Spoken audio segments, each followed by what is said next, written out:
Vertigo இருக்கிறவங்க nerve சிஸ்டத்தை gamma வச்சுக்கிறது ரொம்ப முக்கியம். அதுக்குண்டான ஒரு பிராணாயாமம் தான் பார்க்க போறோம். இந்த பிராணாயாமத்தை நம்ம சேனல்லே நிறைய டைம் பார்த்துருக்கோம். பட் இருந்தாலும் வெர்டிகோக்கு இது ரொம்ப ரொம்ப முக்கியமான பிராணாயாமம். இது பிரம்மரி பிராணாயாமம். அதையும் நம்ம சண்முகி முத்ரா வச்சு பண்ண போறோம். ஸோ எப்படி பண்றதுன்னு பார்க்கலாம். இதுல உங்களோட கட்டவிரல் வந்து இந்த காதோட மடலை அடைச்சிருக்கணும். 2 கைகளையும் வச்சு கட்டவிரல்னால காதோட மடலை அடைச்சிரணும். உங்களோட ஆள்காட்டி விரல் வச்சு கண்ணை க்ளோஸ் பண்ணிடணும். நடுவிரல் மூக்கோட சைடில் மட்டும் வச்சா போதும். மூக்கை க்ளோஸ் பண்ண தேவையில்லை. மோதிர விரல் உதட்டுக்கு மேலே, சுண்டு விரல் உதட்டுக்கு கீழே வச்சு மூச்சை உள்ளிழுத்து மூச்சை வெளிவிடும்போது ங்கிற சத்தத்தோட பண்ணணும். நான் பண்ணி காட்டுறேன் பாருங்க.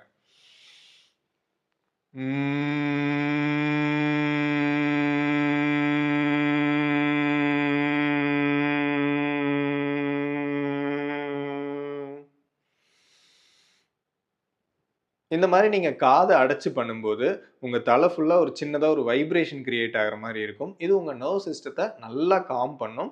அண்ட் இத வந்து ஒரு நாளைக்கு நீங்க 10 டைம்ஸ் வரைக்குமே பண்ணலாம். இந்த மாரி பண்ணிட்டு வரும்போது நர்வ் சிஸ்டம் காம் ஆகி வெர்டிகோக்கு ஒரு நல்ல ரிலீஃப குடுக்கும். யாரெல்லாம் கஷ்டப்படுறாங்களோ, அவங்களுக்கு உடனே இந்த வீடியோவ ஷேர் பண்ணுங்க. ஏன்னா இந்த பிராணாயாமம் அவ்ளோ ஒரு ரிலீஃப் அவங்களுக்கு குடுக்கும்.